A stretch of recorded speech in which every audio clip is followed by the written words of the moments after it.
They are referring us to meet to get the two-thirds. If the two-thirds we are arguing for, and for us now, if the governor's forum can make the presentation that we have made to and we have accepted our proposal, so shall it be. I have told you that we've gone far, but the only issue is for us to meet the state assembly. And they were here now, and the head of the speaker in Southwest, we will write you by our Baba Oni, we write you that you will give us a date.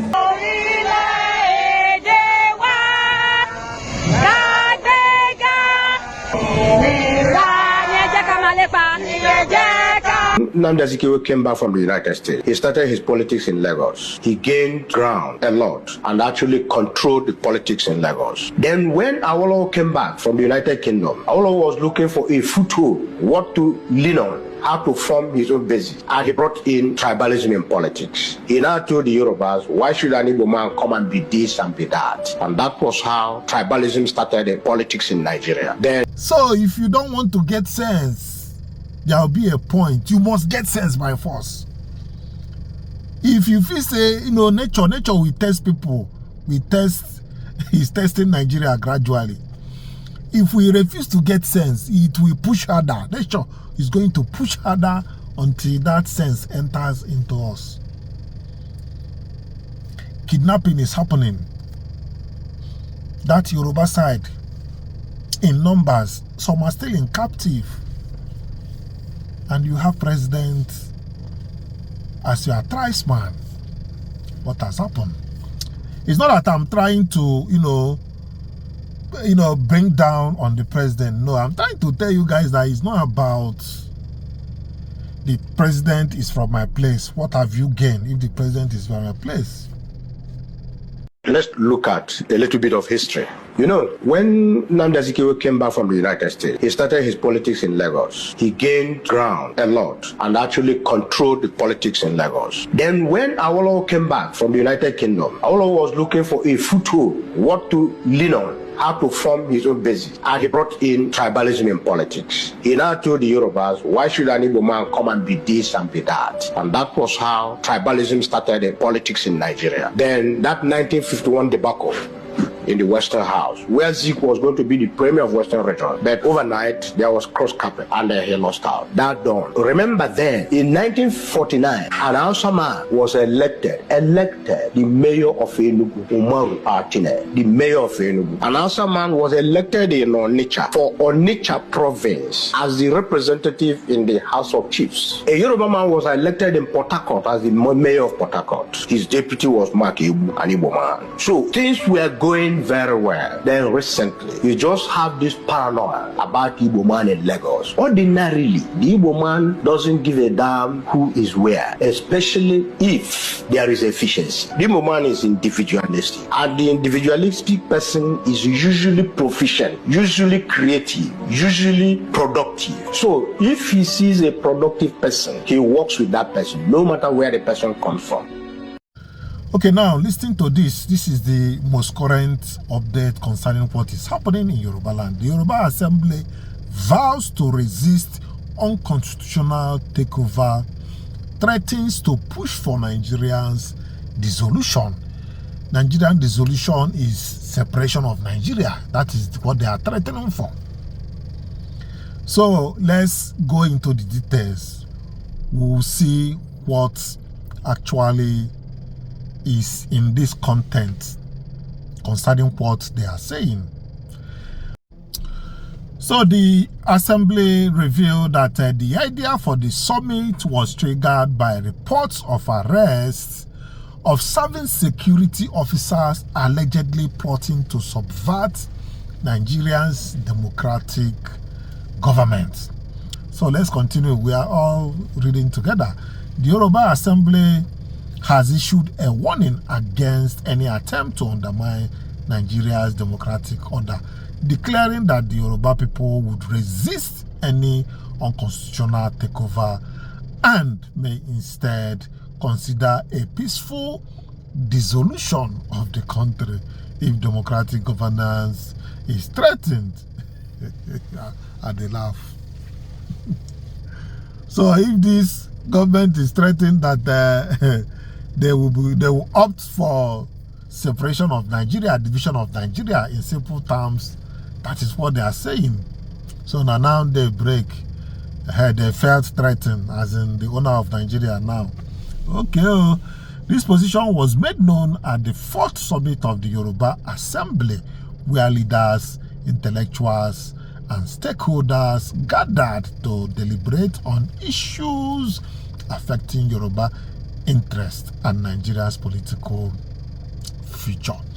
Well, this report is coming from a Sahara report, just like you see. I may not give you the whole download, but let's go through it a bit so that and give you the summary. So if you need further information, you can see it on the screen there. You go to Sahara Reporters, then you see the full gist. Then in a statement signed on Tuesday by the Assembly's leader, Honorable Olawale Oshun, the group said the summit was convened to introspect into what constitutes Yoruba interests and how to collaboratively explore ways and means of protecting them. Oshun welcomed participants to the gathering and introduced renowned academic Professor Lai Olorode, who led discussion on what he described as the Siamese relationship between the survival of Nigeria and a federal constitution and the sustenance of a democracy in our country.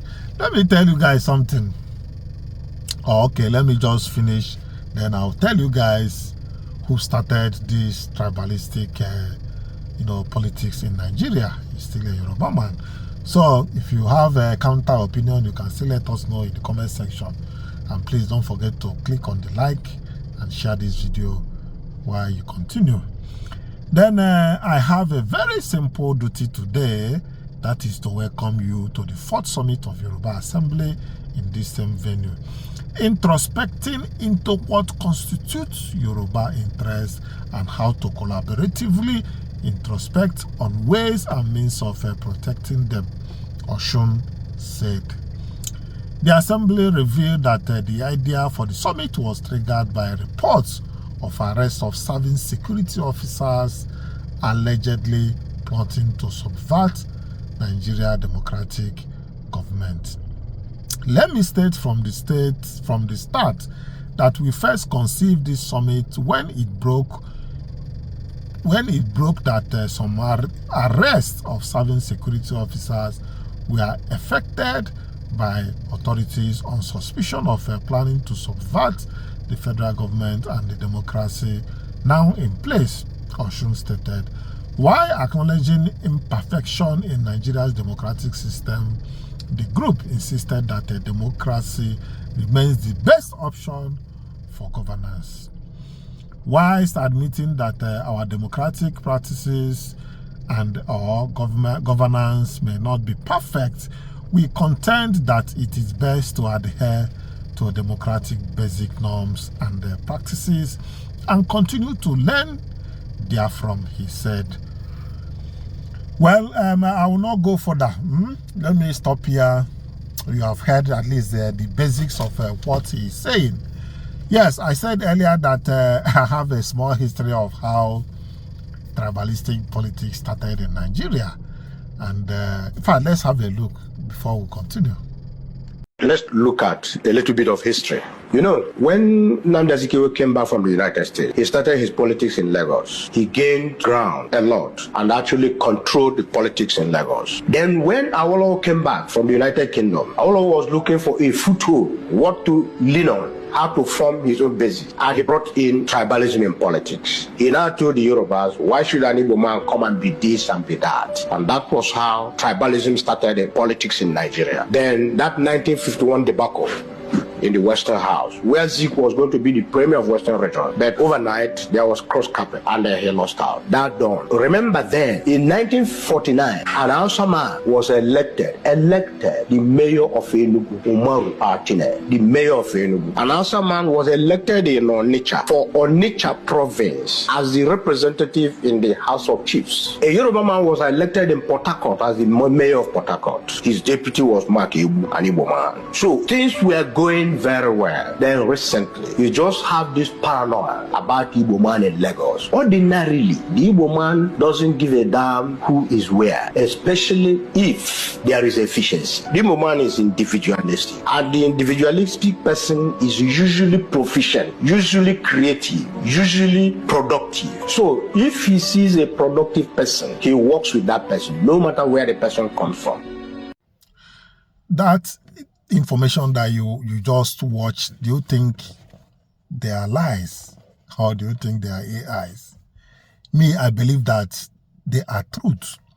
You know, people have documentaries, people have records of what happens in the past, and that is how people knows where they are coming from, so that they can be able to know where they are going. I believe that is what happened, and this is not the first time I am hearing about this. The way Zeke is the father of nationalism in Nigeria. You know, the way he fronted this country, the kind of plan they have is that you can be free anywhere you are, and you become leader of that area. But some people brought in tribalism in politics, in a way, tribalism and religion. Later, religion setting. These are the two weapons they are using to, you know, discourage people. These are the weapons they are using to confuse people, ordinary Nigerians. You know, and the gullible people will just accept that and start playing by that way. There is this documentary that says that it's not the Hausas. The Hausas and that the North is not the problem of Igbo. As the Igbo presidency, that it is the Yorubas. Well, that is what the documentary said, and I'm going to play it here so that you watch it yourself. I would like you to listen to this guy. Look at him here. This guy is a Northerner. According to him, he said, the Yorubas fear that an Igbo president will redirect the capital flow from the southwest to the southeast and its environs. They enjoy their monopoly and hegemony of macro business activities in their region, but one day balance shall be forced on them when they have a president bold enough to allow for true federalism. You know the benefits he said they enjoy? The seaports and the rest of them. I would like to play this video for us to listen, and we'll analyze it. It is very important. According to him, he's trying to say the Hausa man has no competition with Igbo people, but the real competition is the Yoruba, and here is the reason. Now listen to him. I will be right back.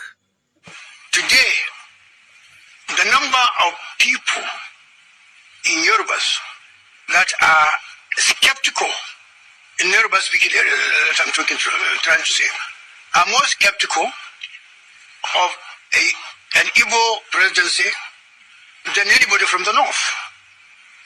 Why? Because Northerners are not competitors to the Igbos, but the Yorubas are.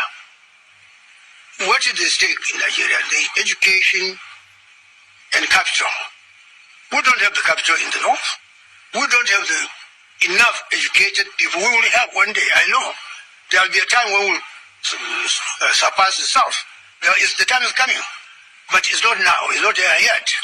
So there is no serious competition between the north and the southeast, except the unfortunate ill feeling of the civil war. Well, my suggestion is this: that one, I'll direct you to our Igbo compatriots, that they should go out, seek understanding with fellow Nigerians.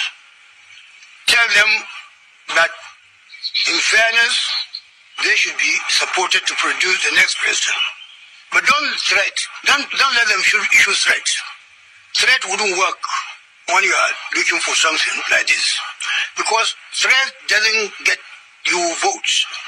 This thing is a matter of casting vote. When somebody goes into booth to cast his vote, it will be he and his God alone. So win his heart. Don't try to antagonize him. If you antagonize him, he will not vote for you.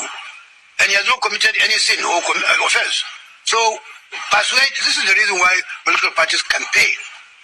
It's just to persuade people. Election is a matter of persuasion. I will just send this message to my Igbo compatriots. I have a lot of them who are my friends, but unfortunately a lot of them have gone. But I still have some, even though they are not my age mate. Let them moderate their method of appeal for votes, but it will pay them better if they use better language in trying to win votes from Nigerians. We are all better off in Nigeria. Like I said before, any village you go, you see the presence of Igbo. If you don't see him physically, you will see electricity bulb bought from the Igbo. You will see spare parts bought from the Igbo, and so many other things. So even where Igbos have not been able to produce a president in Nigeria, they dominate economic life of Nigeria. When you dominate a market of 200 million people, you better be counting on them in your calculation. You stay in Nigeria as your country. Nobody can drive you out. You sell your wares anywhere you like. You wouldn't have that if there's no Nigeria. Igbos and Hausas are the people who go out of their original habitat, but the Yorubas don't. We are not like them. So I'm advising the younger, see, we are finished. But the younger, the tomorrow is for you. Don't destroy your future. Don't let some of our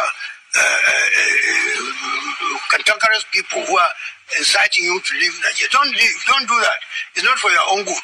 Thank you very much. Okay, did you hear that? Oh, wow. That man is sincere, very sincere. And if every person in the northern Nigeria is like that Alhaji, Nigeria will be sweet. People will not be talking about living. He's very plain. And we will come to the advice he gave the Igbo. But let's look at what he said about the Yorubas. According to him, the North, the Hausa man, has nothing to contest with the Igbo people. They are not in contest with the Igbo people over anything. They are not trying to drag anything with the Igbo people. Then he points to the Yorubas. According to him, now remember we are looking at what he said. And if you look at it, when the Igbo talks about not really separation, you look at all of what Igbo is seeking in Nigeria. Okay, look at the seaport, for example.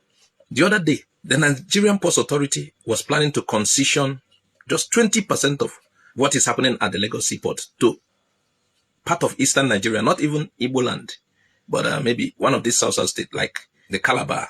So because Lagos is congested. You saw how the governor of Lagos, Sanwo-Olu, opposed it quickly. They don't want that to happen.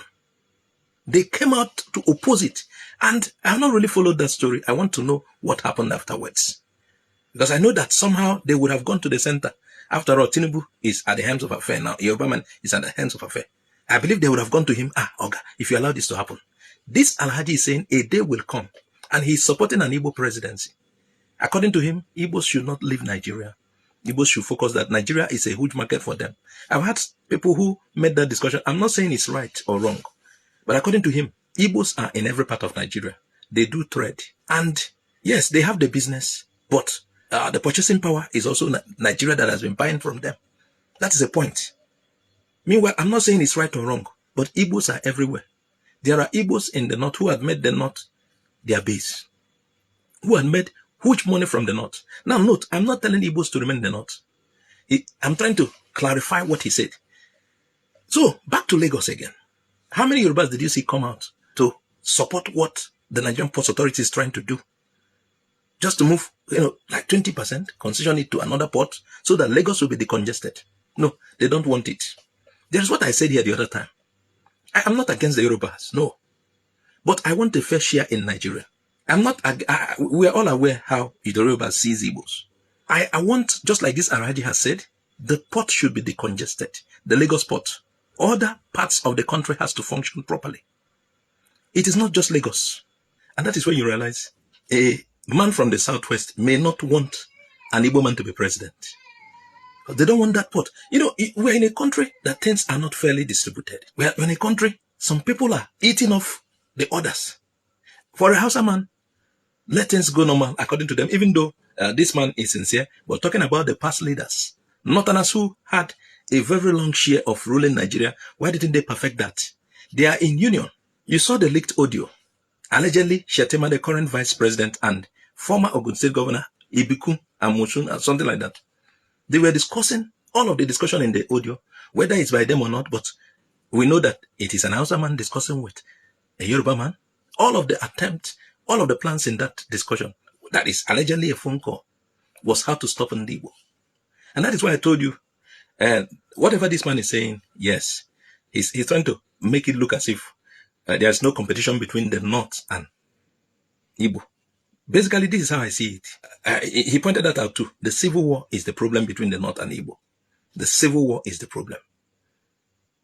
That aside, if the Yorubas are not, or the Southwest people are not trying to compete with the Igbo, always, at every point, a Yoruba man is in power now, decongest the port totally. Instead of doing dry ports in Ibadan and the rest, decongest the port. We have other ports, seaports, and they can function at full capacity. If not, dredge them. The waters are not for nothing. And that is where you begin to see that contest again.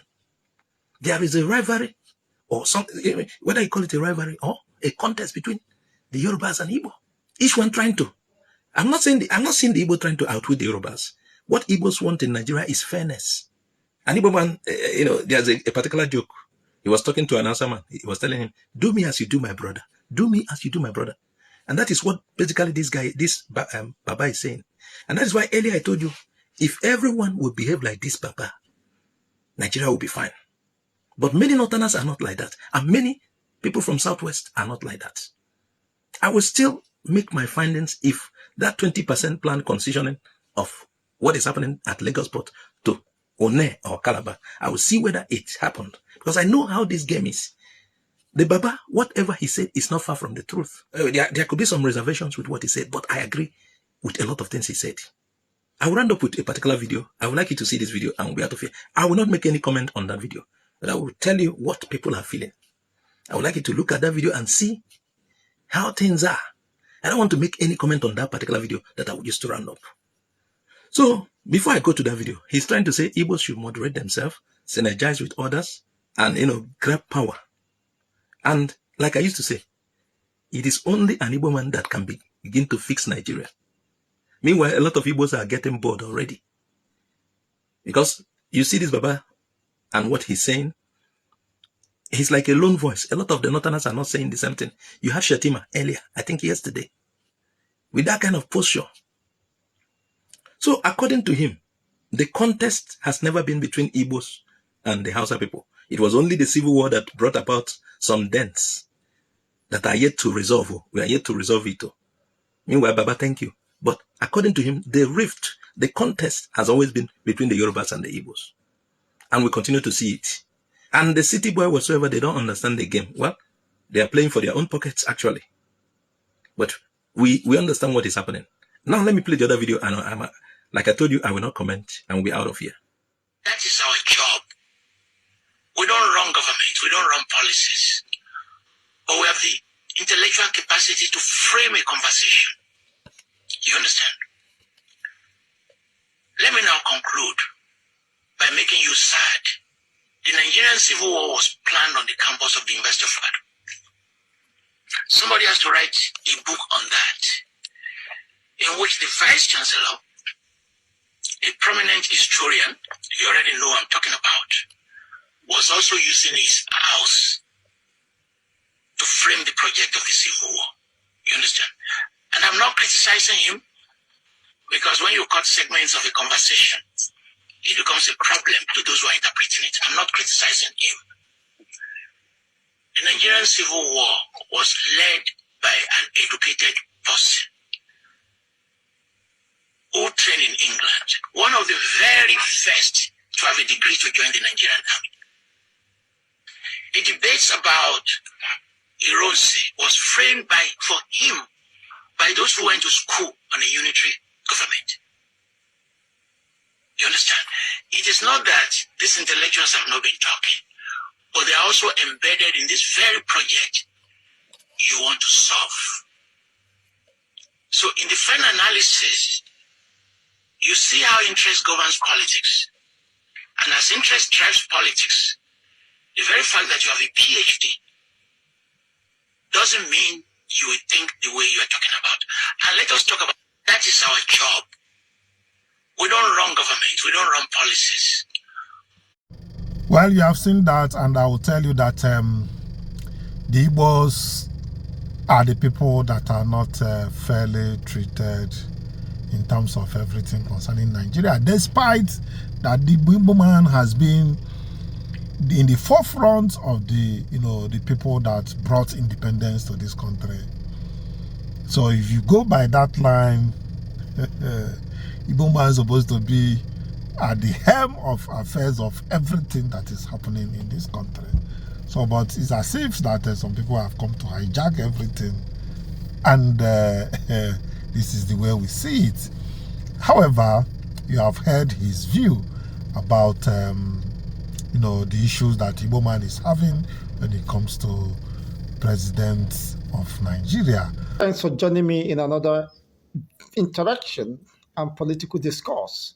Now, I will start by asking a very frantic question, without missing words. Who is afraid of Nigeria disintegration?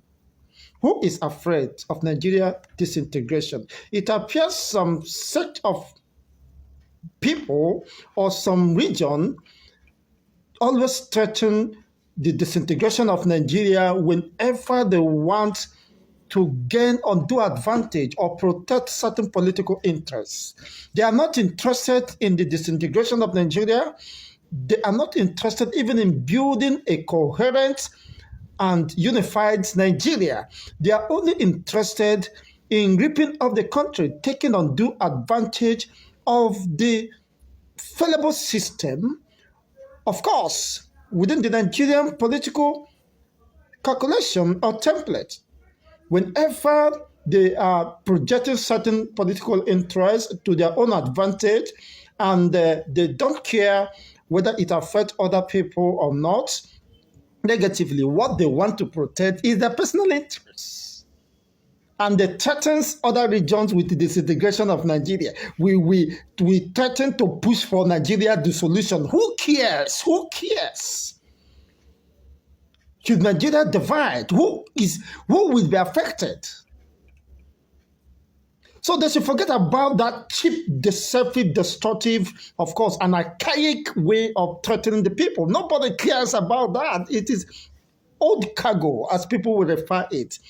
It does not exist again. Who are you threatening? People who are already, is Nigeria united? Is Nigeria a formidable entity? Is Nigeria a nation? Even the lives of Awolowo describe Nigeria as a mere geographical expression. So why is it that every time, of course, election is around the corner, you will see them coming up to threaten, go and tell them to sit down? That those style and the system have been obsolete, is outdated. Who is afraid of the disintegration of Nigeria?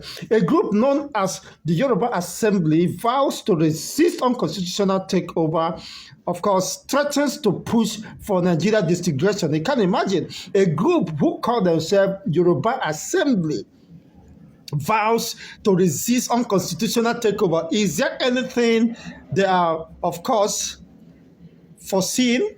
Is there anything that, any information at their disposal that is not privy to Nigerians? That they are now warning that any unconstitutional takeover, how do they mean by that? Tinubu, their brother, of course, and kinsman, is still the Nigerian government. The Nigerian government is under his whims and caprices, under his full control. So why coming up with all these, of course, threats anytime election is around the corner? if there is unconstitutional takeover, what do they mean by that? And the worst of it, my own interest is not even in the unconstitutional takeover or whatever they meant by that or whatever they are trying to project by that threat. Of course, Nigerians have lived with that threat for more than 6 decades. It does no longer prick anyone. It does no longer move anyone as far as Nigeria is concerned.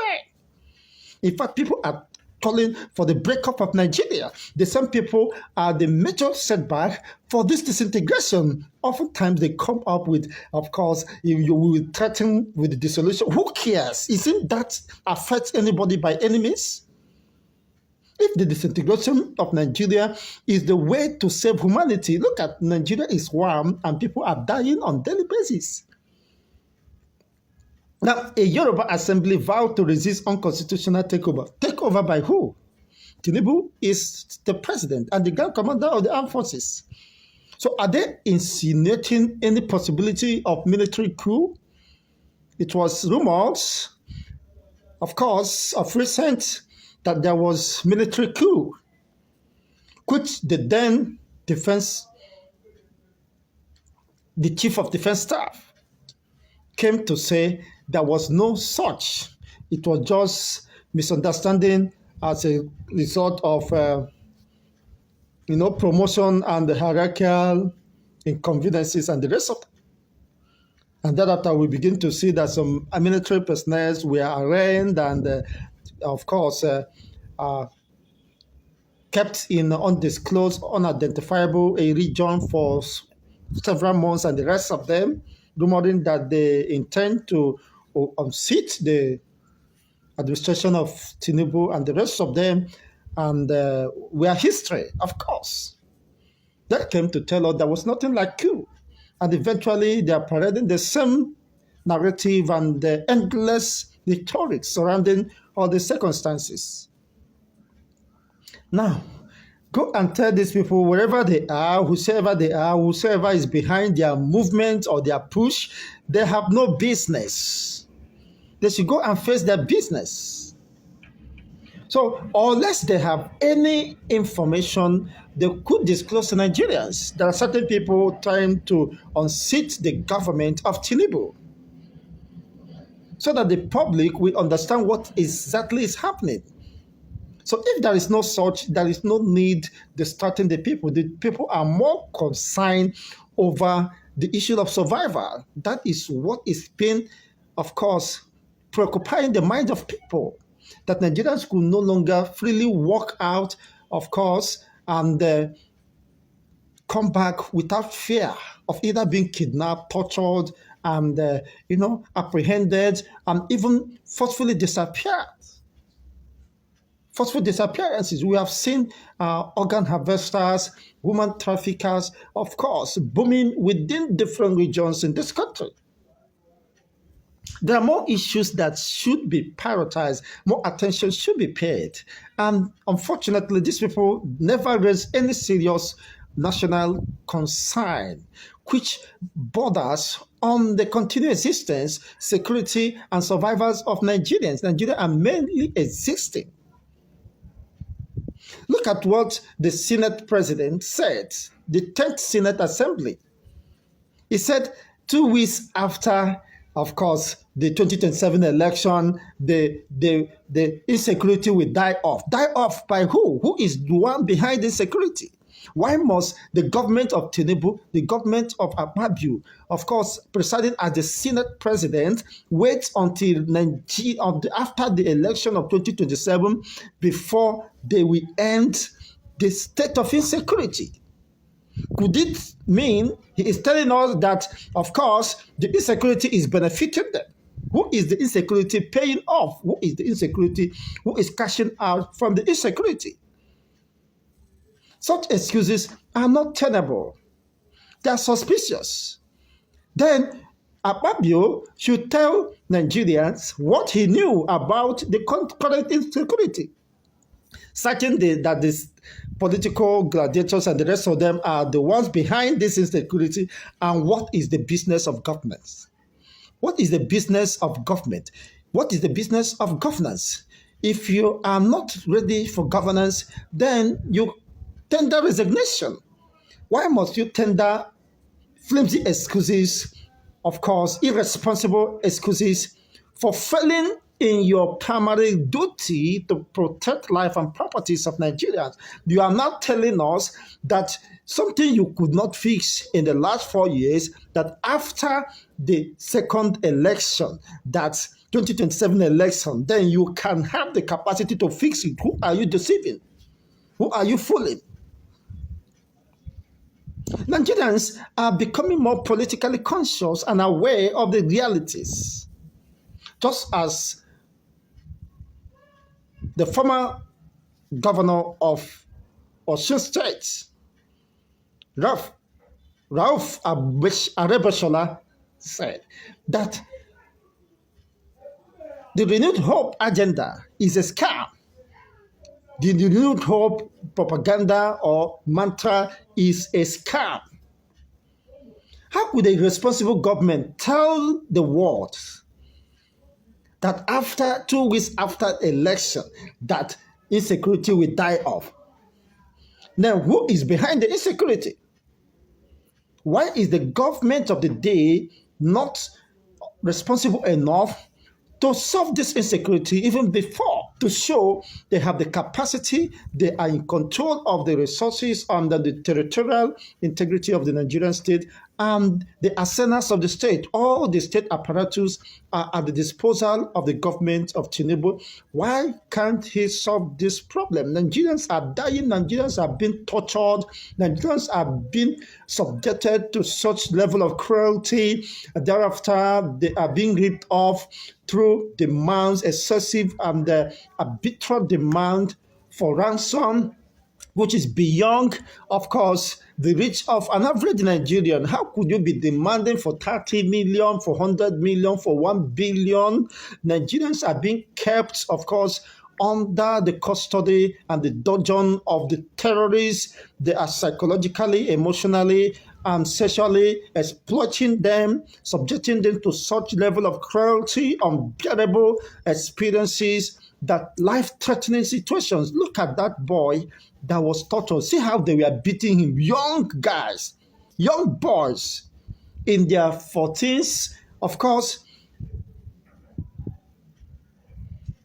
in the 13s and 14s. These guys are not up to 19 or 20 years. See how they are rough handling the elderly one. See how they were beating the person to stupor. And these people, after such cruelty, they film the incidents and post it in their own social media. We have the DSS, we have the intelligence gathering, and the coordinates of these people are known by the same government who is telling us that after 2 weeks of 2027 election, that insecurity will be dealt with. You can imagine that.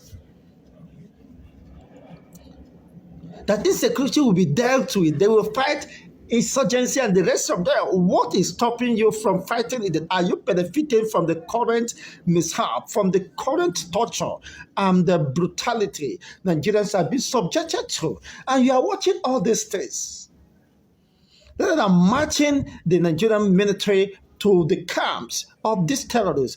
Of course, the likes of Sheikh Gumi made it publicly, and the government has not come to deny it. He said the current government is aware of the locations, exact locations, precise locations of these terrorists, that the government knows them by name, one after the other. All the terrorist operational and their kingpins and their modus operandi is at the disposal and the knowledge of the government, that the government failed to act. Then what is the interest of the government failing to defend the people or taking the war which they have declared against Nigerian indigenous communities to their respective camps? And these camps were within the defined territory or sovereignty of the Nigerian state, which have been compromised. These people are killing our combatant men, Nigerian high-profile ranking officers are falling, of course,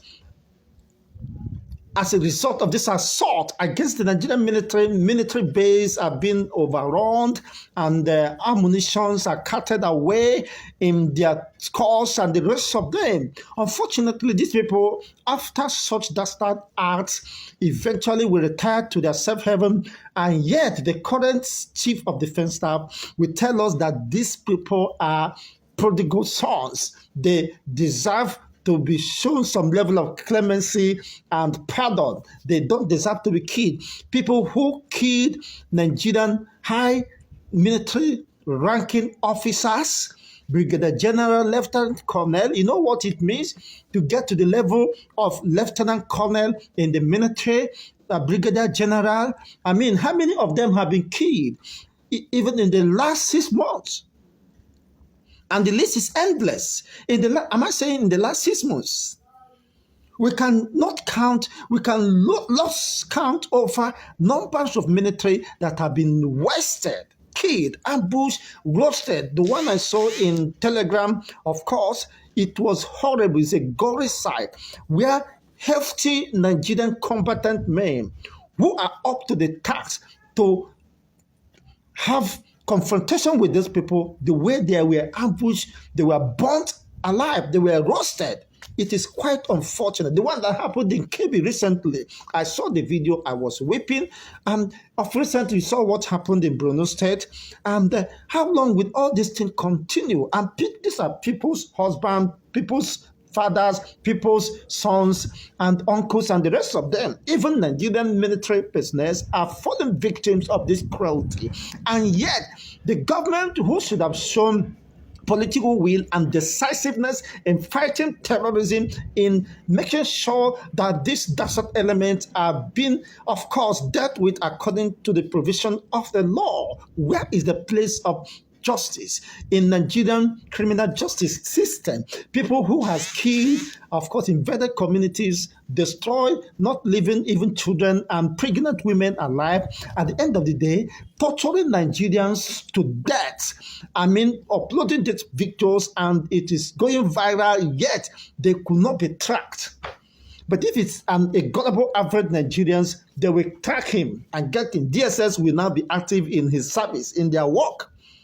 I wouldn't have to blame the DSS, because if the body language of the Grand Commander of the Armed Forces and the President of Nigeria suggests otherwise, you don't have to blame them.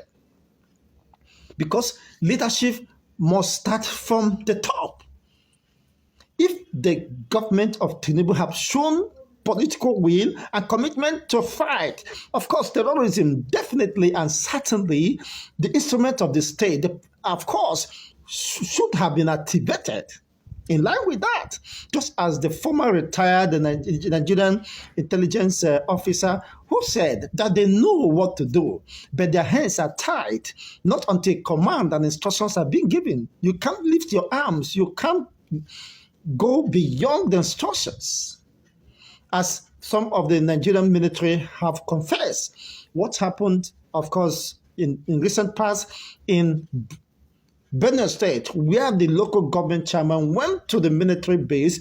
Of course, the host community have military hosted in their own military base, in their own communities. The terrorists were invading and killing people, and the military were aware. Unfortunately, the local government chairman went and found out, how could you be here? We hosted you. We gave you, of course, land to build your facilities and the rest of them. And you are watching and observing these people killing, overrunning communities, and you never acted. He said they were not given instruction. They have not received the mandate. You can imagine whose responsibility is to give the mandate. Of course, the chief security, the Grand Commander of the Armed Forces, Tinubu, is the one that will give the mandate. But if Tinubu is suggesting, of course, these people are prodigal sons and they should not be killed and the rest of them, they should be pampered and given coffee and under the disguise of de-radicalization and eventually paid with the hard taxpayers' money. paid for killing Nigerians, paid for slaughtering the combatant military personnel and high-ranking military officers. They are paying them and compensating them, of course, conveying them from all the way, God knows where, and they are really parading them in the name of repentant Boko Haram and the rest of them. Where is the place of justice for the slain military officers and the rest of them? If this were to be in the eastern region, I know what would have happened. There should have been a declaration of Operation Wipe Off. Just as what happened in Okoma is a living testimony, where lieutenant colonels were killed, brigadier generals and other military high-profile ranking personnel, and yet nothing happens. If eventually these people are being apprehended and kidnapped, arrested, the same people will say they are repentant Boko Haram. They are prodigal sons, watering down the consequences and the grievous pain and brutality they have inflicted and unleashed on Nigerian indigenous communities. Several communities have fled their homes, of course, and only God knows how long they will remain fugitive and refugees in their own supposed country. And yet, a government is telling us, some group of people will come and tell us that if there is unconstitutional takeover, they will, of course, push for, they threaten to push for Nigeria dissolution. You can't imagine that is irresponsibility. That statement is very irresponsible and unacceptable.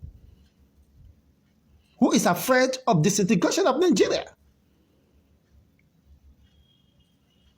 That is the question they should answer. Who is afraid of Nigerian disintegration? And what do they mean by unconstitutional takeover? Who is trying to take over unconstitutionally? I think these are informations, of course, and questions begging for answer that they must respond to Nigerians. Nigerians are willing to know. If there is something they are cooking, of course, they should let Nigerians know, and they're not just coming with this nonsensical, of course, attempt to threaten Nigerians with the disintegration of Nigeria. They have no capacity to disintegrate Nigeria. That is just the truth. It's a mere political, of course, propaganda just to push certain narratives as if they are they are relevant and command certain, attention. As far as Nigerians are concerned, Nigerians are not ready for any unconstitutional takeover. Tinubu is the president and the Grand Commander of the Armed Forces. So who else is planning any unconstitutional takeover? They should let us know. Possibly the DSS should invite them to hear from them furthermore what they meant by unconstitutional takeover and the continued persistent threatening of... For you and Kabesi David, they will round up. So don't join us. We haven't debriefed it properly. So we'll debrief it. So we're just praying for you. Okay. But I want us to hear the voice of Kabesi Olularo briefly. Then Alaafin will Abure away of Idowa Ekukale. Kabesi Olularo. Protocol, I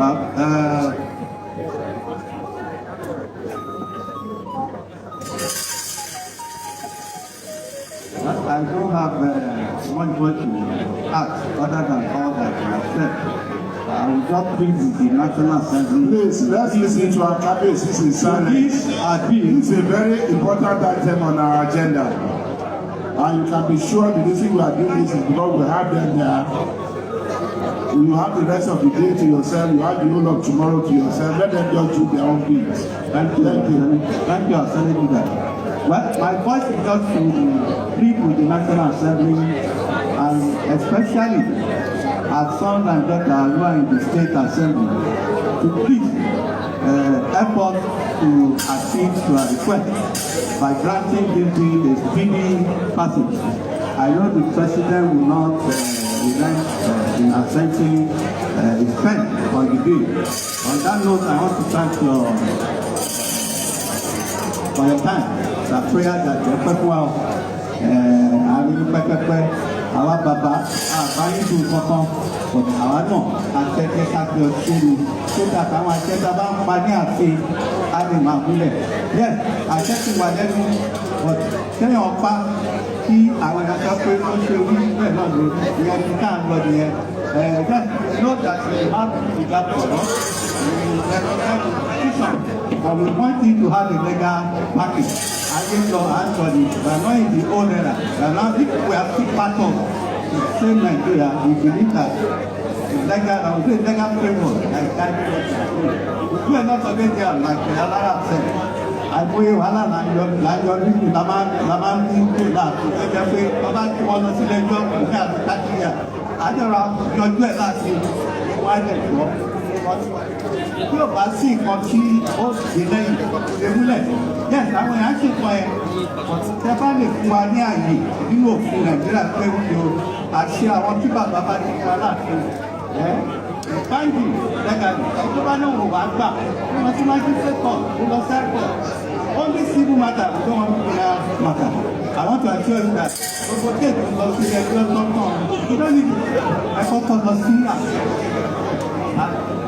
get a better Nigeria. Thank you very much.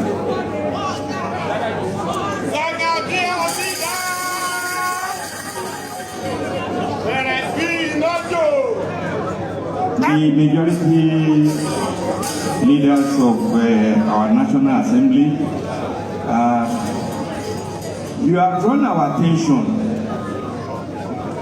because they only have told you that we've gone far, but the only issue is for us to meet the State Assembly. And they were here now, and the head of the speaker in Southwest, we will write you by our Baba Oni, we write you that you will give us a date, we make presentation for you. If this one is not enough, it's not, yes. Then it's enough. Then we will expect you to write the Senate. We will expect you to write the Senate that we are in the same page. If that one is taken, we don't need to. What about the we? They are requiring us to meet to get the two-third. It's the two-third we are arguing for. And for us now, if the governor's quorum can make the presentation that we have made you and you have accepted our proposal, so shall it be. Yes, we are just 6 out of the 36. Yes. Speaker, please, maybe now that you have agreed, please you are to take a sacrifice in your national body of speakers so that now it's coming there on our behalf. Would that be done, please? You are to lobby on our behalf. We are expecting you to lobby on our behalf. Thank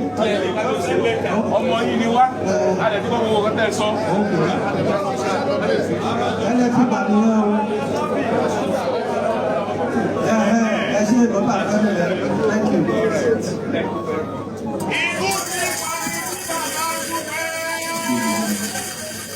Thank you very much. As you all know, I just assumed my forefather's throne about 2 months ago.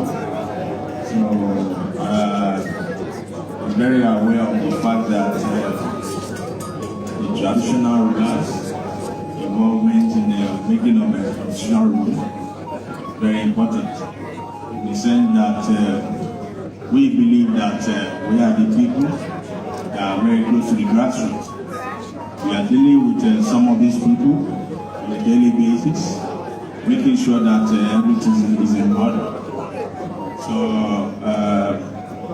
I remember the last time I was in Abuja, I met with Bola Ahmed Tinubu, and one of the things that was discussed was the issue of the security, and simply the involvement of the traditional rulers in making of laws and others. So in this respect, I would want the Senate to help us to making sure that there's a total involvement, so that that will pave room for better development in Yoruba land and in Nigeria as a whole. So I'm glad to be here and to be part of the team that would move the Yoruba land to the next level. So thank you very much. And my prayer for all of you is that Yoruba people will say, Adele Barrio, Arina Poreo, Akoya Ibio, Ọmọ Lọrẹ, Ọmọ Bọrin, wọ́n ní ọwọ́ apá òkè fẹ́yẹsẹ̀ òkè kánù, ọwọ́ ọ̀tá ní gbàgbogbo yìí. And I want to commend the effort of the Disintegration Senate on seat. You are doing very well, and we appreciate your effort. We believe that by the time you collaborate well with you, Nigeria will be a better place. So thank you very much.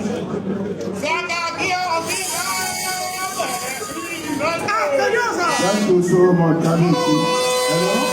Kábíyèsí ọ̀ọ́dẹ ọ̀fíìsẹ̀ kábíyèsí aláàfin ọ̀fọ̀ Ọ̀yọ́. Kábíyèsí ọ̀ọ́dẹ ọ̀fíìsẹ̀ kábíyèsí aláàfin ọ̀fọ̀ Ọ̀yọ́. The civil senators wanted to come up there.